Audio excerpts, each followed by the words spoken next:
Welcome to Lighten Up and Unstuck. Your What the Fuck, my friends. I'm so excited to introduce you to my friend, Sophia.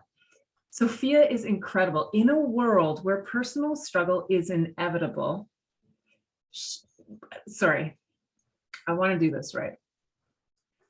In a world where personal struggle is inevitable, St. Martin native and Texas resident Sophia Colanges has diligently conjured up the pieces of her life together in a rejuvenating and inspiring way. She has made a conscious yet spiritual decision to stand in her authenticity while living in a culture that projects vulnerability as a weakness. My friends, as you're listening to this, I am absolutely certain that this is already resonating for you. That is what Lighten Up and Unstuck Your What the Fuck is about. And that's why I'm so glad to have you here, Sophia. Sophia, welcome. Thanks for having me. I am so happy to have you here. I have to tell you something though. I was reading your bio, and as I was reading your bio, I was like, oh my God, this woman is incredible. She is a go-getter, and we have lots in common. So you have a BA and a master's degree in social work. I have a BA Ed, and I have a social work degree. But really? I know. So Social Workers United, sister. Right? Which also brings us into this whole thing around being empaths, but we can get into that later. But now I see that you're also pursuing a doctorate in human service and organizational leadership. Yeah. How cool is that? And you're just hoping to finish December 2022. That's coming up, sister. I know. It's like 5 months away, and I'm nervous and praying that I get through the rest of these courses. Incredible, incredible. And in addition to all of that, you're also a life coach, and you are one of those people who's just so committed to impacting the lives of others. Yeah. Now, when we connected last time, you were telling me about your book, The Missing Piece. And I really want you to talk to our listeners about this book and what it's meant for you.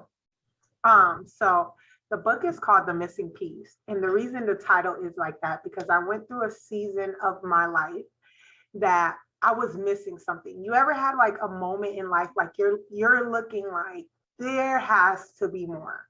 There has to be more out of this. There has to be something. There's something missing. And originally I thought it was PIECE piece, but it was the serenity piece, the PEACE piece that I was missing in my life. And that piece, as I journeyed through life, I started to understand the more I got closer to God, the more I made that my foundation, the more peace I had to go through the pieces of my life. So it's really about achieving the internal peace to feel the pieces, the components of life fully.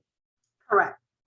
That's what that book meant to me. I had to become and absorb and soak in that peace in order to go through the trials, through the highs, the lows, the in-between places in lives that when life hits you, like you find yourself like, what am I doing here? Right? So Sophia, like we talk about what the fuck moments, and I know that in life we have lots of them. And so what happened in your life that inspired you to write this book? I remember I was going through a very hard, depressive, suicidal stage in my life. I was very dark. One of the biggest things that happened to me as a young girl, I got molested as a young girl. And so I was really dark and I needed an outlet. My outlet for a long period of time was that I fought a lot. So I was always fighting just to release the anger. And I remember like, as I got older, I didn't want to be in jail. So I had to find another way. Like clinically now, they call it a coping mechanism. But back then I needed a way to let this anger out. So I started to write. And I remember writing. I remember writing and journaling. And I left 1,000% of myself on paper. And that's when that journey started, because I noticed how I started to unveil so I can heal. And that process went on. I talked about things that I buried for years. And I started to notice the freedom that I was getting as I was writing. So that ampled me to keep going. That fueled me to keep on writing, keep on writing. And then I remember one day I was sitting at work and I was working the grade night shift. I never wanted my story to be a book. I never wanted to tell my story. It was just my way to release this thing off of my chest. And I just heard in my spirit, turn it into a book. I'm like, no, I don't want, I don't want nobody in my business. I don't want nobody to look at me funny. I don't want nobody to know my deep, dark secrets, So I was hesitant, but then I had to remember it's not about me. The same freedom I'm getting as I share, as I write, is the same freedom somebody's going to get when they read. I am just the sacrifice, the one who had to go through it for somebody else. So that's what was going on in my life. I was in a very dark place, mentally, spiritually, physically. I carried how I felt on the outside of me. So. Sophia, I hold you in my heart. First, I want you to hear from the depths of my soul that I'm sorry that happened to you. As someone who also experienced that, I just want you to know that I really honor and hold you tenderly as you share that. Because what you've described is a darkness that comes from the secrets, a darkness that comes from something that happened to you as a child and the burden of carrying it. You talked about your coping mechanisms and how anger, you didn't want to go to jail, right? Like, it to some people that might sound hilarious, but to others, that's real. Like that kind of emotion, once it's buried and buried and buried and buried, it's got to go somewhere, because like you said, we are all like, it's energy, right? It's all energy. And a lot of people don't think this is inspiring. Because Sophia, I really truly believe a lot of people, one of the things that I practice and I preach is the power of journaling, the power of a pen and paper and writing that shit out. And I argue that with a pen and paper, it is more powerful because there's an actual energetic transference from your brain through your body and out. Yes. However someone writes, the process of slowing down enough to be able to actually sit and be with some of that emotion can be transformative and healing. And exactly, this is it, like the healing process for you, right? And then as you were talking about, you were revealing to heal. And as you were revealing these layers and healing along, there is so much that others can receive in healing themselves by hearing that story, by understanding what you've been through. And that's my goal, because I understand how it feels to feel voiceless, to feel trapped. You're screaming for help, but you have no sound. The worst thing is to have a breath, but no sound. And that was me in those moments, going through those dark episodes, those pieces of life, those different seasons, the highs, the lows, the in-betweens. I had a breath, but I had no sound to ask for help. What would you say, Sophia, were some of the biggest struggles that made it hard to have a sound with the breath? Feeling vulnerable, feeling that somebody is going to take the things that I share and use them against me. being raised in a culture where it's your business, you keep it to yourself, you know, like that's our business and that's it. So I didn't want to expose some of my hurt because I was trying to put on this facade that I had it together, put on this mask that it was all right. So I had to come to a conscious decision to free myself from that, free myself from the opinion of others, because I had to give a voice to myself. Because everybody else's voice became my voice, became my identity.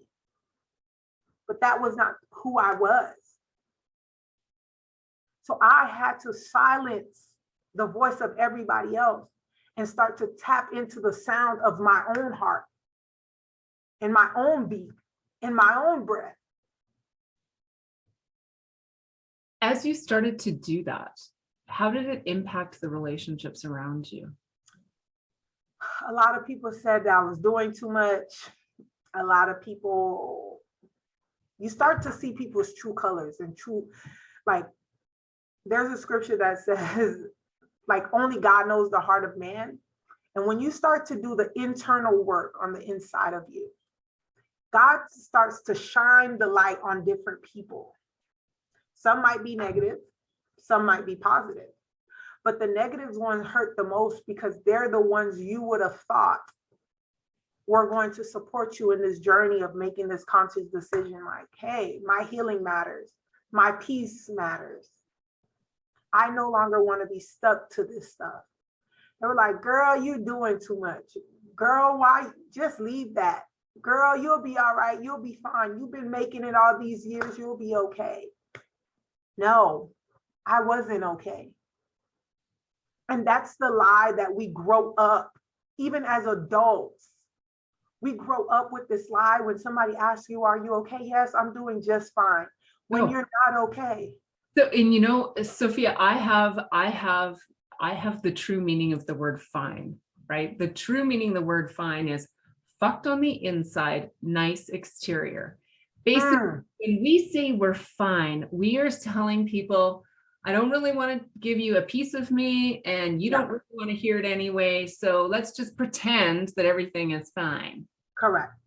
You know, and you know, it's interesting because as you were talking about your experience of some of those relationships and how God shines a light on different people, and sometimes it hurts and sometimes it helps. Yeah. And it is all about that learning. And I've had the exact same experience. I mean, I've had people where I've had relationships that have fallen away in the process of my own experiences. And it doesn't mean I love them less. It means that right now that space can't be held together. And that's the thing that we have to come to a conscious decision to understand. But it's so hard. Who doesn't want the friends that you had for 12 years? Who doesn't want those friendships you had for 10 years? You know, those childhood friendships. Who wants those things to break off? It's a hard truth to really settle in for. But then it's choosing that or choosing to give yourself a sound. And in that moment, that mattered to me more. I was tired of being everything to everybody else and nothing to myself. Everything to everybody else and nothing to yourself. Sophia, I've absolutely been there. I completely understand it. And actually, I really truly believe that a lot of our listeners who are in helping professions or helping fields will also understand a little bit of that too, because, you know, the process that you used to find the missing piece, if you will, was also the publishing of your book. But the book was one modality of your voice. It started with speaking your truth to your immediate world. And before that, it was being able to speak your truth with yourself and trust your voice. Correct. And that's that really powerful piece. I think, both of us, we're both so passionate about women arriving at a place of really, truly unconditional love of themselves, Yeah. and having that space to know that their voice is valid. That their voice matters. Yeah. And I'm starting this movement called Her Voice Impacts. I just did a conference in May 28th. So I did a conference called The Voice Behind the Mask. And that was my first conference. And I believe that that was my truth unveiled, right? The voice behind the mask. What does that voice sound like when you take off that mask?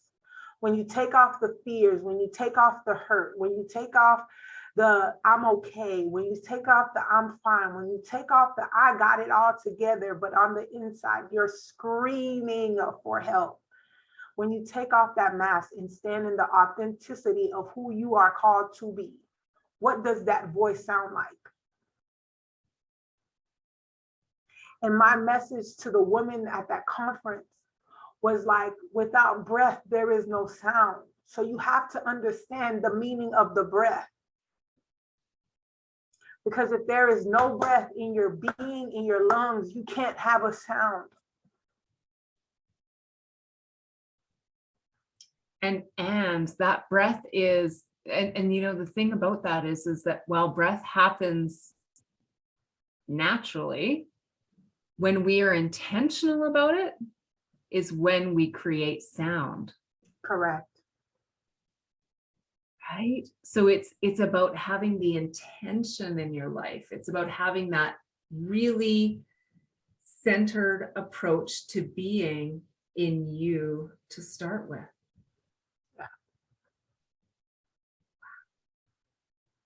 Yeah. And a lot of it is dealing with my faith. Like I had to come to understanding in the beginning, the Bible talks about like God breathing breath into our being, right? So we became. And without that breath, we were just nothing, right? So I had to understand it's that breath that I stand on. It's that breath that gives me meaning to live. Give me purpose to live. Give me purpose to become. My love, when we're talking about becoming, I remember last time we spoke, we had a conversation about feeling like an outsider within your own family sometimes, and how that impacted you so deeply. And as you were saying that, I was thinking about having that connection with God and also the people around you that have created some static and some struggles in your life. That was the hardest thing. Because it's like, okay, God, like, how do you put these people that's supposed to take care of me, but they're the one who hurts me the most? And as I grow up in my faith, as I mature in my faith, I have to come to the understanding is grace is extended. And then also they're dealing with things that I might not know about. I just have the tools. The difference between me and them is because I now have tools that could help me navigate through my trauma, through my situations, through the pieces of my life. Yes. That's the difference. So because I have now those tools, right, I have to now extend the grace. Yes. Because that'll make me no less than them. Well, and the thing is, oh my God, Sophia, you were just landing on my heart so deeply because, again, you and I, as human beings having human experiences, maybe a little further along in our path and maybe called to inspire others by being a little more public, but that doesn't mean that we're fucking perfect. Correct.